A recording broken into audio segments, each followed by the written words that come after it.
Bonjour, Zied Farza, Tunisie.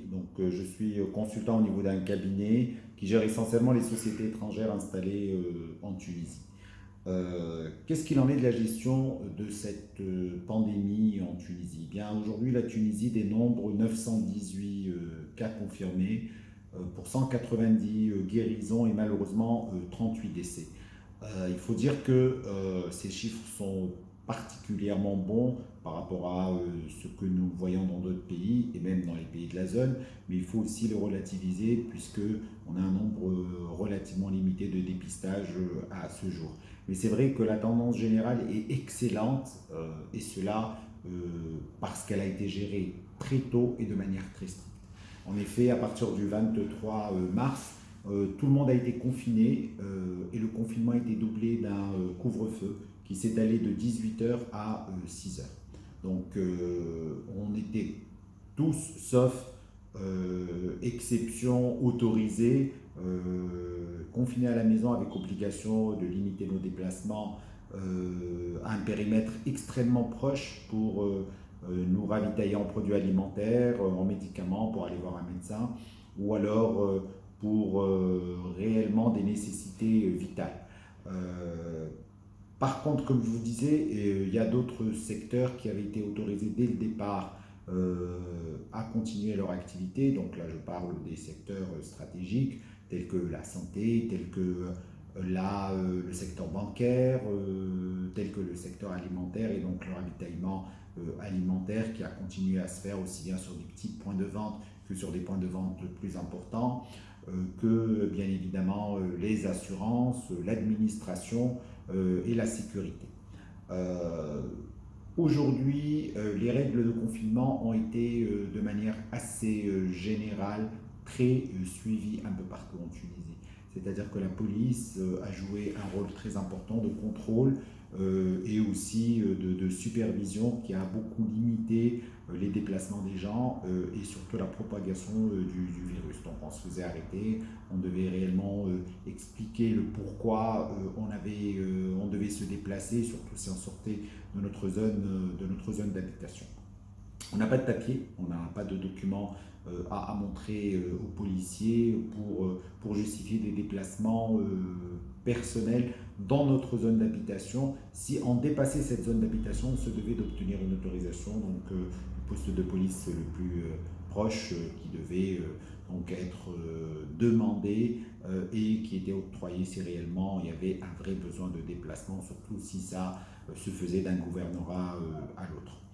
En ce qui concerne les autres règles de confinement, on se retrouve aujourd'hui avec des plateformes qui avaient été créées et qui permettent aux professionnels qui désirent continuer une activité partielle, quand je dis partielle, qui est dans une limite de 15 à 30% de leur effectif global, donc de le faire. Donc sur ces plateformes, on se devait de remplir une demande et d'indiquer exactement les personnes qui se devaient d'être mobilisées et surtout les règles que l'entreprise prendrait pour garantir la sécurité de ses employés.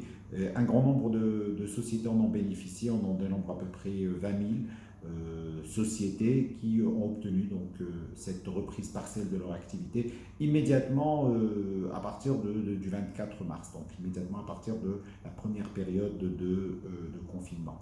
Il faut dire qu'aujourd'hui, on en est à la troisième période, donc on est à notre cinquième semaine de confinement qui est censé se poursuivre jusqu'au 4 mai. On parle à partir du 4 mai d'un déconfinement partiel, donc certains secteurs vont être autorisés à se déplacer, donc une reprise des transports publics, mais à destination des salariés qui vont être autorisés à se déplacer vers leur lieu de travail. Donc beaucoup de choses sont en train de se faire et on a une visibilité assez partielle à ce jour. Ce qui est certain, c'est que tout le système école, lycée, université est à l'arrêt et pour le moment, il le restera. On parle d'une reprise des universités qui se ferait en juin. Donc une reprise des cours sur la période de juin, les examens qui se dérouleraient en juillet, mais encore là, il n'y a absolument rien de sûr. Ce qui est garanti par contre, c'est que depuis 2 ou 3 semaines, les universités en Tunisie ont repris un cours non présentiel. Donc les enseignants donnent des cours à distance, comme c'est le cas au niveau des lycées qui s'y sont pris pour un certain nombre, surtout les lycées, il faut dire, privés euh, depuis plus longtemps, et la même chose pour les écoles privées. Mais il faut dire que le système public, à part les universités, reste un cran derrière au niveau donc, de ces cours non présentiels.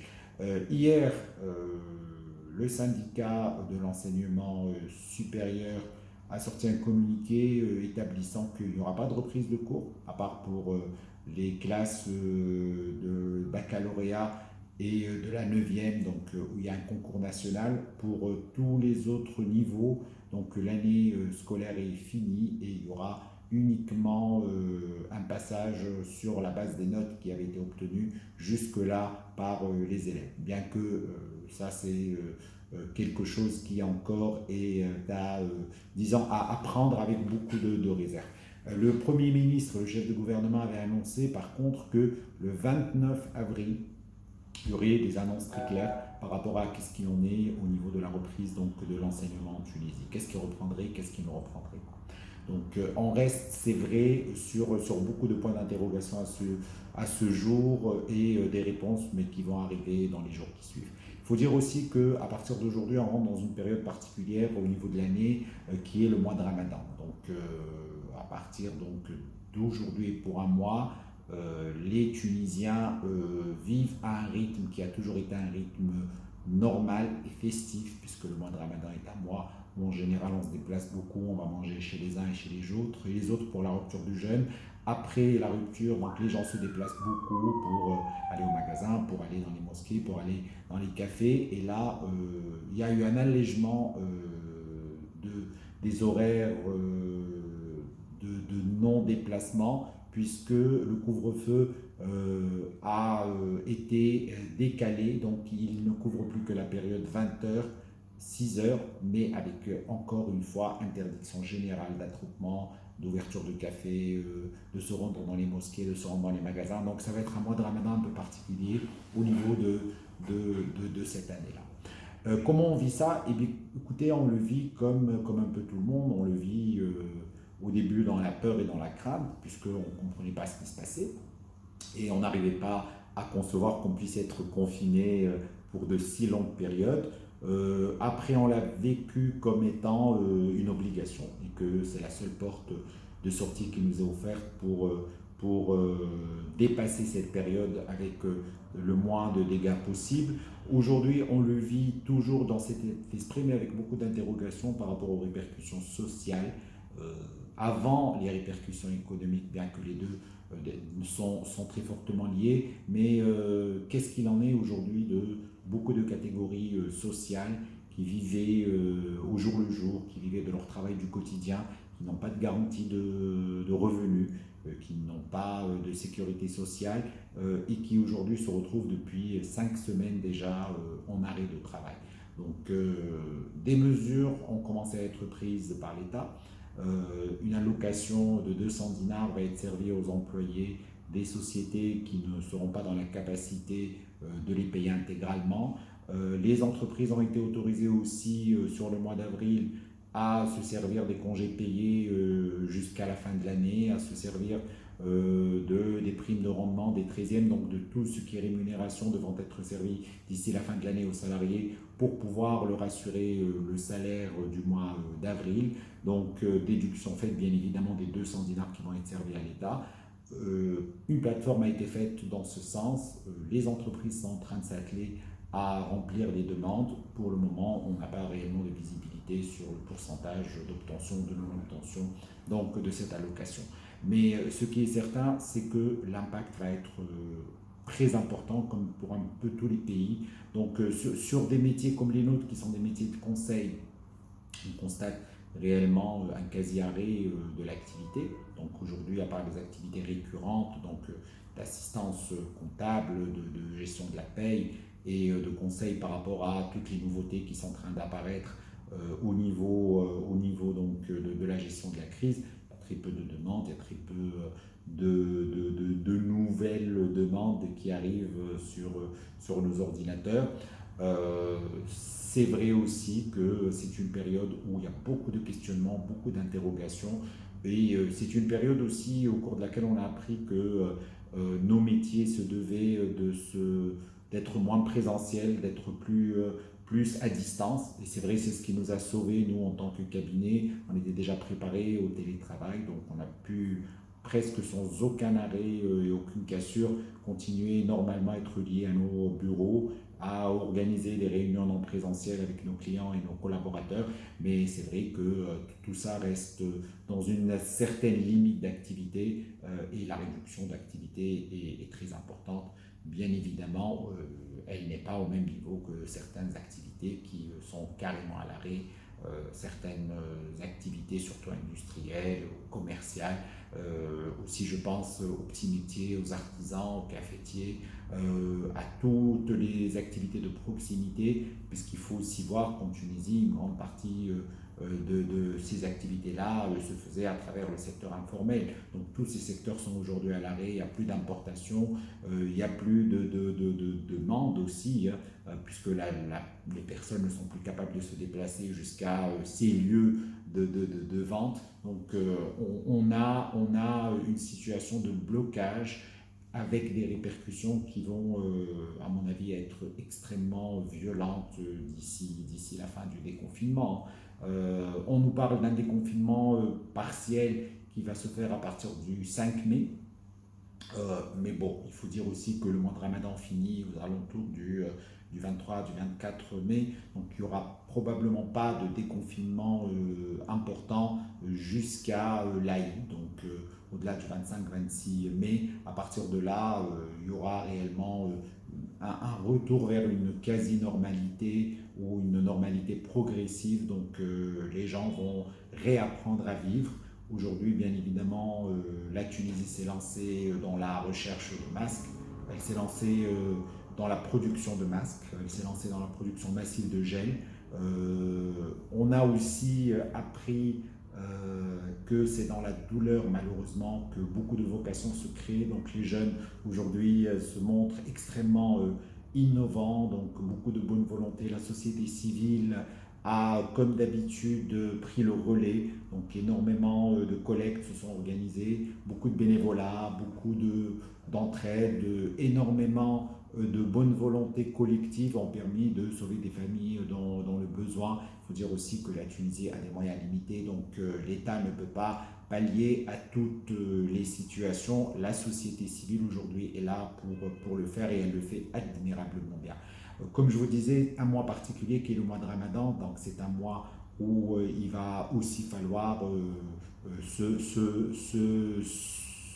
je dirais, je ne trouve pas le mot, il va falloir être très solidaires les uns des autres, puisque c'est un mois où en général les gens empruntaient beaucoup d'argent pour pouvoir se nourrir.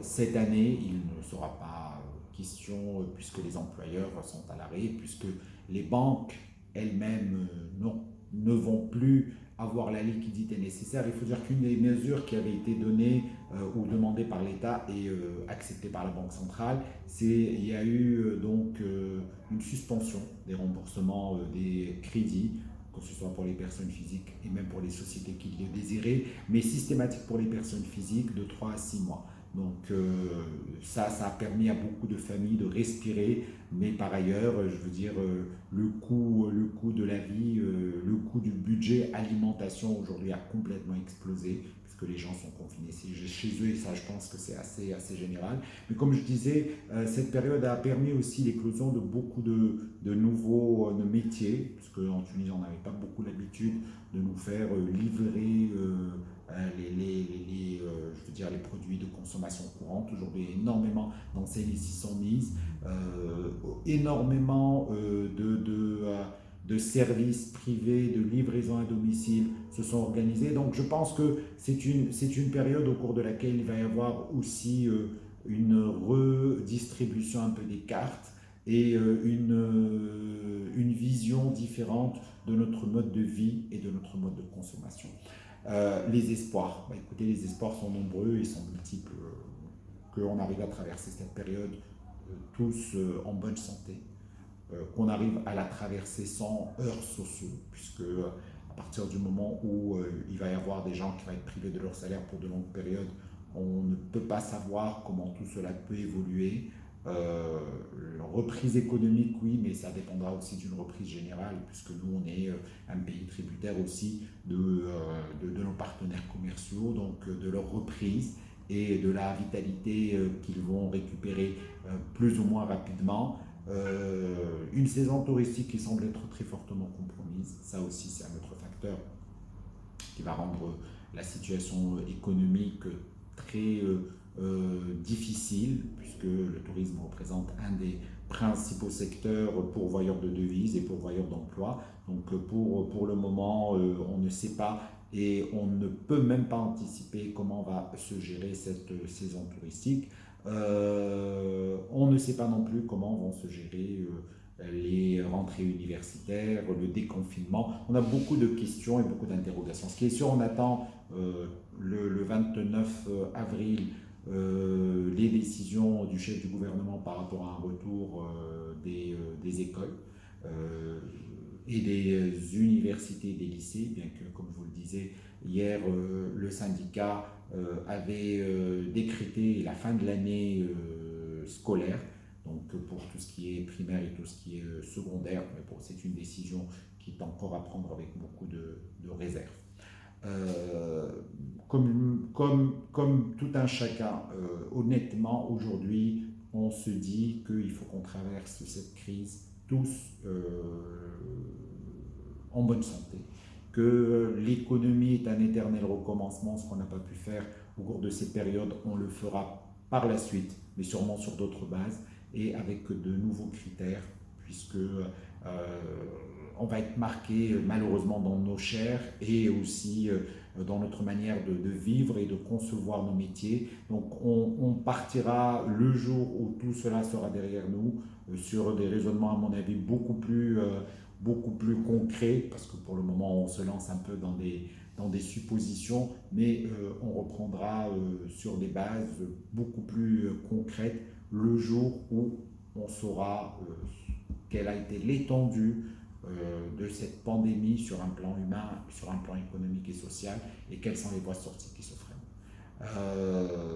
Voilà, donc ça c'était un tout petit peu la situation en Tunisie. Écoutez, si réellement il y a de grandes nouveautés positives, je l'espère, je vous actualiserai. Merci, bon courage à tous et bonne santé à tous.